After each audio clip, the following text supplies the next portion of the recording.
જન્માષ્ટમી પર્વ દરમિયાન જામનગર એસટી વિભાગે નોંધપાત્ર સિદ્ધિ હાંસલ કરી છે। માત્ર 5 દિવસમાં એસટી વિભાગે કુલ 2,18,853ની આવક મેળવી છે, જે છેલ્લા વર્ષની રેકોર્ડ આવક ₹1,29,91,537ની સરખામણીએ નોંધપાત્ર વૃદ્ધિ થઈ છે।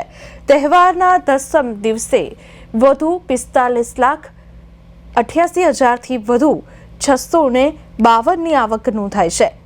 તો ભક્તિમય પર્વને અનુરૂપ દ્વારકાધામ અને આસપાસના યાત્રાધામોમાં ઉમટી પડેલી ભક્તોની ભીડને પહોંચી વળવા એસટી વિભાગે વિશેષ આયોજન કર્યું હતું।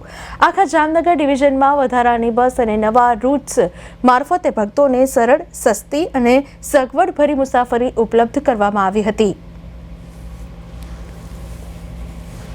જામનગર વિભાગ દ્વારા જન્માષ્ટમી તહેવાર નિમિત્તે એક્સ્ટ્રા સંચાલન કરેલ હતું, તેમજ રાબેતા મુજબ જે તમામ શેડ્યુલો ટ્રીપો જતી હોય છે તેમાં આ વર્ષની વાત કરું તો ટોટલ રાંધણ છઠથી દસમ એટલે કે 5 દિવસમાં 2,01,00,000ની આવક પ્રાપ્ત થયેલ છે। ગત વર્ષે વાત કરું તો ગત વર્ષે એના કરતાં ઓછી આવક પ્રાપ્ત થયેલ હતી, 1,30,00,000ની આવક પ્રાપ્ત થઈ હતી, એટલે કે 71,00,000નો આપણો આવકનો વધારો થયેલ છે। પબ્લિકનો જ્યાં પણ ઘસારો હતો ત્યાં આપણે એક્સ્ટ્રા સંચાલન કરેલું હતું। 50થી વધુ બસો આપણે એક્સ્ટ્રા સંચાલન માટે રાખેલી હતી। 5 ડેપોની વાત કરું તો જામનગર ડેપોમાં હાઈએસ્ટ એક્સ્ટ્રા સંચાલન થયેલું છે, તેમજ દ્વારકા પણ યાત્રિકો વધુ આવતા હોય તેથી ત્યાંથી પણ વધારે ટ્રાફિકનું સંચાલન થયેલ છે।